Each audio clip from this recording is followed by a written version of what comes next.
So welcome back to ANTOR's podcast series, celebrating 70 years of the association's existence. Actually, every time I say that, I think, my goodness, 70 years is an awfully long time for an association, a trade association to continue and to thrive. When you think back to 70 years ago, that would have been 1952, and maybe 7 years after the end of the Second World War. And that kind of puts things into historical perspective, really, doesn't it, when people started traveling again. And it's admirable that this group of tourist boards from all over the world have continued to work together consistently throughout those years to help promote travel and tourism to the UK industry. So ANTOR stands for the Association of National Tourist Office Representatives, and today we have Nadine Rankin with us from Nassau Paradise Island Promotion Board. She is the European representative. She's also a board director of ANTOR, so we're going to get some great insights from both hats that she wears. So welcome, Nadine. Thank you for joining us. Thank you for having me, and happy birthday, ANTOR. Yes, thank you. It's amazing. A bit like the Queen's birthday, we're celebrating for a whole year, so we get lots of happy birthday wishes. Now, Nadine, you and Nassau have been a long-standing members of ANTOR, and as I mentioned, you're a member of the ANTOR board, so obviously you find ANTOR membership a great benefit to you and your destination. But I was just wondering what you consider the main aspects of the association are that make it so very special. Well, I just think it's doing things collectively, really, and sharing building the buying power through doing stuff together, so that we can achieve things that we wouldn't be able to achieve otherwise on our own. Being associated with tourist boards from all over the world means that they're kind of different sorts of opportunities from those that we might be able to get through our collective Caribbean activities, for example. So it opens up new opportunities, new ideas, new experiences, sharing, with all the brains of all the tourist board directors that are members as well. Yeah, absolutely. And we used to call it a fraternity, and we've now moved into the 21st century, I'm glad to say, and we call it a community. And it is definitely a community of like-minded people. And collaboration during COVID amongst the ANTOR members has been extraordinary. It's been fantastic to see everybody helping each other, discussing how they're coping and coping together. So I think that's really, as you said, it's a great benefit to the membership to have the peer group around them, especially if you're a new director and you're coming to the market, you've never been to the UK before. You can pick up the phone to any one of the members and ask for their advice, which is fantastic. Yeah, and I think that's important as a sort of a UK resident who's always been here. It's a nice feeling also to know that you can be there to support people who have been sent over from their respective countries to spend a year, 2 years, 5 years, however long here. It must be quite daunting just to arrive into the country and have to start marketing to an audience that perhaps you haven't been familiar with before. So anything that the rest of us can do to help, we try. Absolutely. And Emil from Grenada is a great case in hand. He's just come over, so I'm sure he'll be in touch with you quite quickly with your expertise in that area. So tell me a little bit more about the Nassau Paradise Island Promotion Board. It's a bit of a mouthful, but it trips off the tongue when you've got it in front of you. Tell me a bit about the structure of the organisation and kind of your role and purpose for them. Yeah, so the Nassau Paradise Island Promotion Board is actually really representing the private sector of the destination of Nassau. So it's funded via a small amount of tax that's collected on every hotel night from those properties that choose to be members, so that the private sector can also promote itself and promote their product specifically alongside the Ministry of Tourism, which is obviously the bigger picture destination branding and awareness sort of body. And because the Bahamas are made up of 3 very distinct areas, you have Nassau, which is the capital city, and where the big major hotels are. 70% of Bahamas tourism business goes into Nassau. And then you've got Grand Bahama, which is another sort of larger island.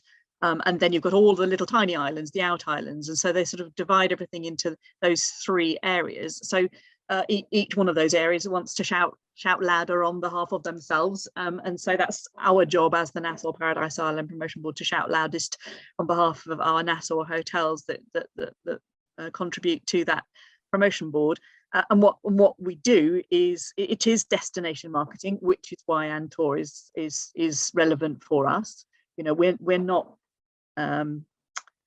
sales managers for hotels. We're really more destination marketeers, and we're making introductions to tour operators, to the hotels that are members, in the hope that they will form a relationship between them, the 2 of them. So we're opening doors. And then we're training travel agents, we're training sales staff, so that there's plenty of awareness about the member hotels. But an awful lot of what we talk about is destination. You know, you don't go to a destination to stay in this specific hotel by and large. You go because you want to have certain experiences, and you happen to stay in a hotel. Having said that, we do have destination icons like Atlantis Paradise Island, which, you know, is actually a sort of a destination in and of itself. And that's actually very interesting, because it really proves that the private sector can work hand in hand with Bahamas. As you've mentioned, Bahamas are a member of ANTOR as well, long-standing member of ANTOR, like yourselves, and also on the board. So ANTOR isn't just an association for the national tourist offices, it's also for the national tourist office representatives and regions and cities. So for instance, Miami is also a member, like Nassau Paradise Island Promotion Board, and they are a private, part government funded group, and have exactly the same remit. So I think it's interesting for our listeners to hear that it's not all about ministries and governments, but it is about the industry representatives of destinations worldwide, and that's great. And I think learning that 70% of the business going to the Bahamas actually goes into Nassau is fascinating, really. And of course, you're not far from Miami, so there's a lot of collaborative work you can do there together as 2 members of the organisation as well. Now, I know personally the answer to this question, because I've known you, Nadine, for a considerable amount of time.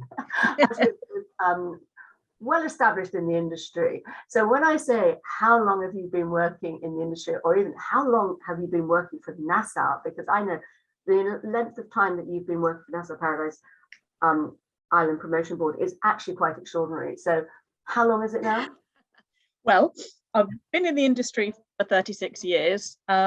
Started whilst I was still a student, studying marketing and modern languages, and I did a season as a rep in Mallorca for the International Leisure Group, and then went on to work during the holidays whilst I was finishing my degree for Intersun Holidays, and, you know, sort of carried on seamlessly from there.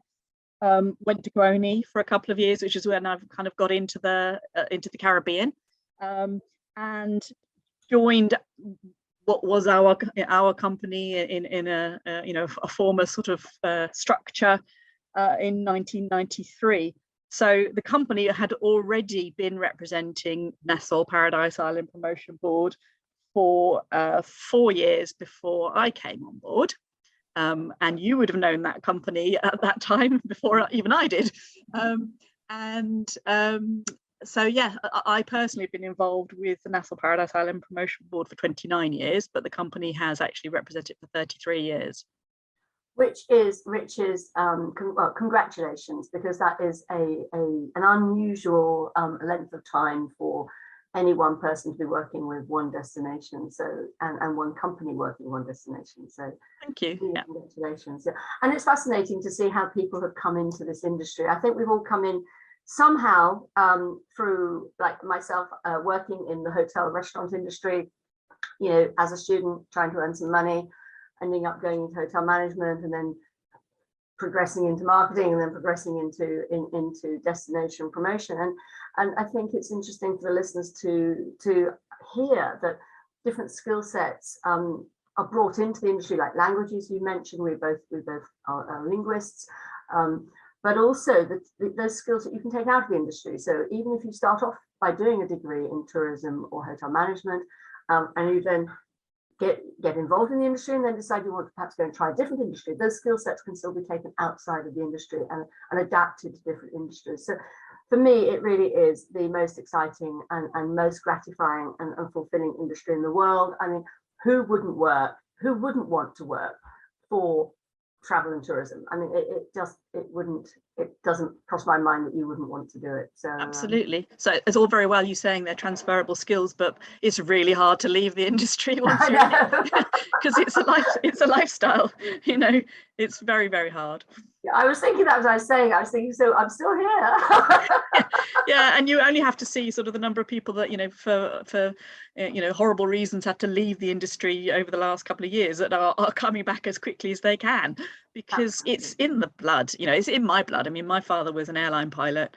My sister he was flying for Dan Air. My oldest sister worked for Dan Air in crewing. My next sister worked for BEA or someone like that in the charter department. The next sister was flight crew for Air Europe. You know, we're all, it's in the blood. Just, yeah, I had no choice. Well, there we go. And even if it's not in the blood, you can still get it into the blood once you join the industry. It stays with you. So during that period of time, obviously there's been a lot of changes. What are the sort of main changes that you have witnessed or that you can think of that have really made a difference to the industry since you've been working in it?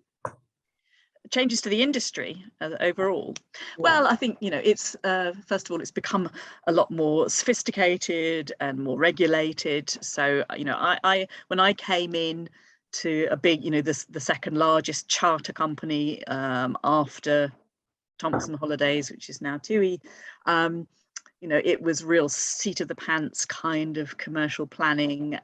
Everything was run by, you know, entrepreneurs who just did it through gut feeling. And it's become much more regulated and, you know, a bit more sensible, I would say. You know, people are protected, and so, you know, that's one of the things that, you know, I've really noticed. What I've watched it mature and grow up in many ways since those days of the bucket shops and people turning up in Tenerife to find that their apartment hadn't been built yet, and all those sorts of horror stories you used to hear back in the 80s. And the other thing is that people are so much more global in their perspective. So, you know, it was all about Spain and Greece and Turkey, the short haul destinations, and the Caribbean was terribly, terribly exotic.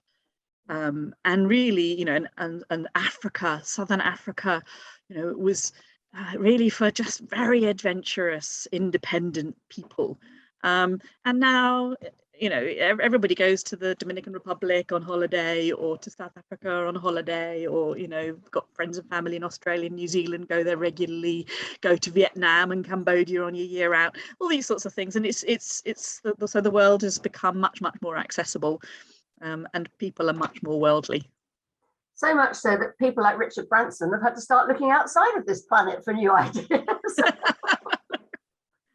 See any charters to the moon yet? Yeah, exactly. I don't know, but I think in our lifetime, probably, I would have said never before, but I think probably we'll see what they come up with.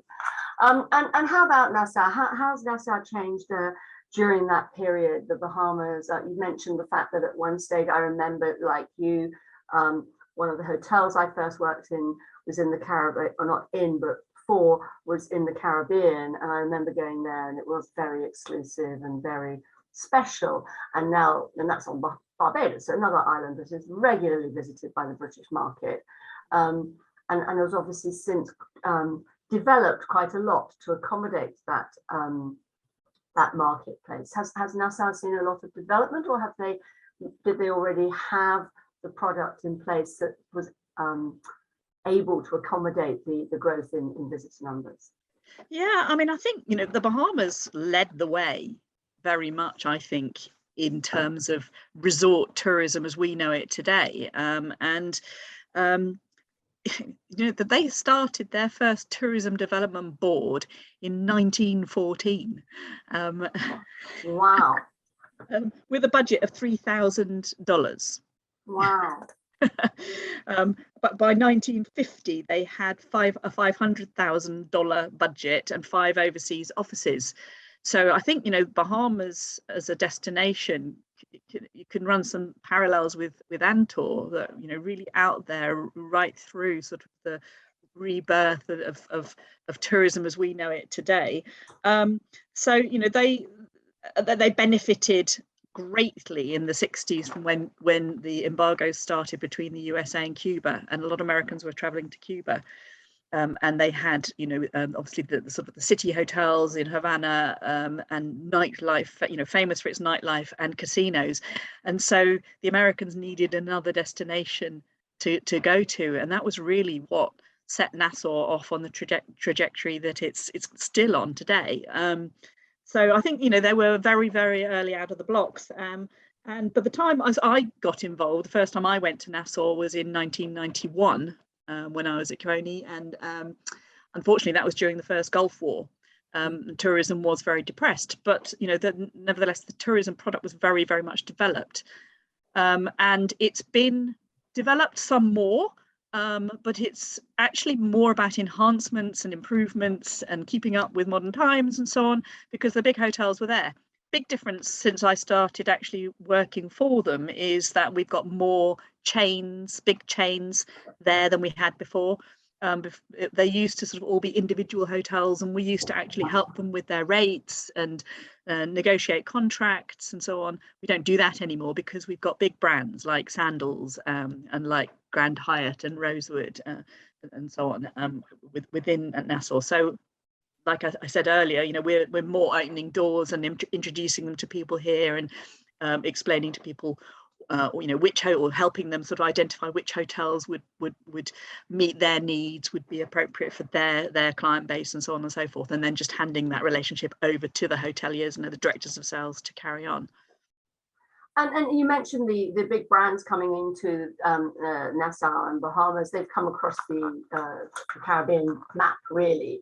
I think, as you say, back in the day, there weren't branded hotels, or there were maybe one per island or something. And now it's become much more of a label of quality, which is good because it helps everybody keep their standards up. And it also means that these bigger chains can help the other hoteliers to look at their sustainable policies, look how to be as responsible as possible, and to counteract that carbon footprint. So I think it's a great thing having the chain hotels in a destination. It's a good thing for quality and for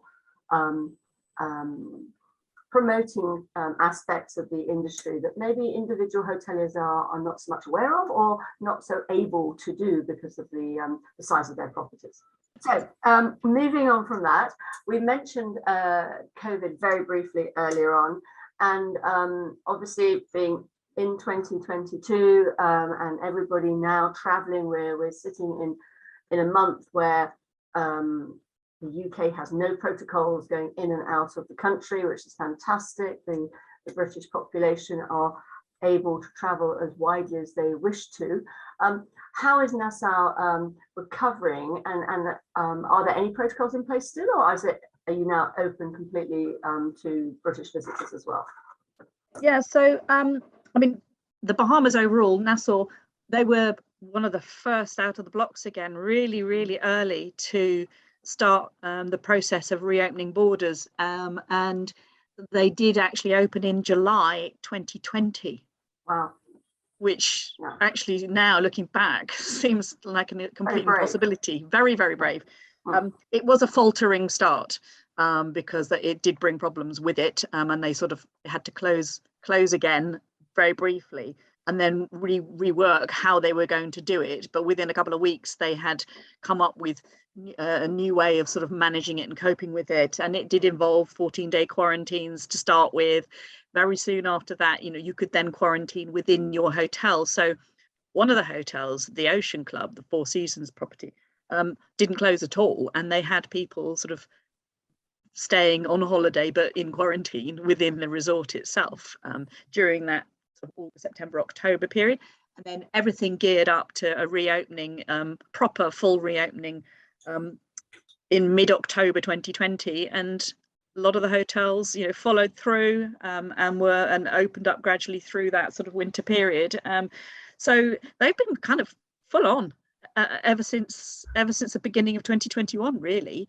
And they introduced testing inside some of the bigger hotels, and this is one of the advantages of having larger hotels, is that they could actually have testing facilities, so you could arrive, get tested, stay in your room until your result came back, and then you were free to roam around the resort. That's all gone now. So all you need now is, if you're vaccinated, a rapid antigen test within 72 hours of your arrival, and once you're in the Bahamas, you can travel freely around, you know, domestically, island hop and so on, which is actually only this week they changed that rule. You had to be tested before traveling domestically.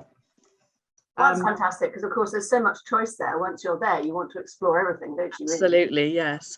And then if you're not vaccinated, then it's only a PCR test rather than a rapid antigen test, and otherwise everything else remains the same. So they've removed a lot of other layers of testing and quarantining and all that sort of thing. That's all gone. And then, I mean, we have direct flights out of the UK, but a lot of people, probably at least half the people who go on holiday to the Bahamas, do actually do either a multi-center or travel through the States to get there and back. And in the Bahamas, we have you pass through US Customs and Immigration on departure from Nassau, so you're entering the USA before you've actually flown. And you do still have to have a test 2 days before you go into the States, and that is now offered for free. And you can have it at your hotel. Gosh, that's 2 days before you travel. So, yeah, which is amazing. And then everybody has to buy a health visa, but that health visa would cover you if you were unfortunate enough to test positive on that 2 day before departure test, then you would be covered for any extra accommodation you needed or hospitalization that you needed because of it. So that still remains in place for the time being, but they've made it as easy as they possibly can, whilst also protecting themselves as a small island destination. Yeah, absolutely. And how much is the health visa, out of interest? It depends on how long you're staying and where you're coming from, but anywhere between $40 and $70. Which is relatively little when you think of the price of accommodation if you end up having to quarantine for 5 days or something. Absolutely. And more reassuring than anything else to know that you're going to be looked after if you should go wrong. Well, that's fantastic. I mean, it does show again really that the Bahamas was, because they've been around for so long and had such a long history of promotional structure within their country, that they can manage, even though relatively small country can really demonstrate to some of the larger countries how it can be done. Yeah, no, absolutely. We've also been very fortunate because we do have the power of some of these larger chains as well. So not only did they open up fairly, very quickly, but a lot of amazing things happened as well during that period. So Sandals actually didn't reopen until January this year, and they spent $37 million on a beautiful, stunning renovation. So the resorts come out looking incredible. Atlantis had a renovation program planned over sort of 2-3 years, which they were going to do in stages. They just did it all in one go, as at the Royal Towers. Or the Royal at Atlantis, so that they made use of the fact that there weren't people staying there, so they just did the renovation. At Baha Mar, they owned a fantastic 15-acre water park, so that's they've come out of the whole pandemic even stronger. And then a brand new hotel, Margaritaville, opened last July. So we've actually come out even stronger with so much more product. Consequently, they're running the highest occupancies. They're at 2019 levels, if not above 2019 levels in terms of hotel occupancy right now. Which is absolutely amazing. And for our listeners that are not maybe aware of it, 2019 was globally the best ever year in travel and tourism to have ever been experienced from an occupancy and visitor numbers. So that's brilliant, and congratulations to the Bahamas. And is part of that, what's the sort of percentage of the UK European market within those figures at the moment? Do you have any idea? It's still pretty small. I think collectively it's about 5%. Yeah, well, that's still good, isn't it, compared to a lot of destinations. Well, that's fantastic, Nadine, and thank you so much for sharing all of this positive and interesting aspects of the Nassau Paradise Island Promotion Board. And as you say, the Bahamas were a founder of ANTOR, and one of our founder members. Yeah, they have been here for the 70 years duration, and will hopefully be here for the next 70 years duration. Obviously, you and I won't be, but hey, someone will be that's listening. Look, if they can fly to the moon, then they can enhance our lives, Exactly. Extend our lives. Exactly. Well, thank you very much, and I look forward to seeing you again in person in the near future. Thank you. Thanks, Alison.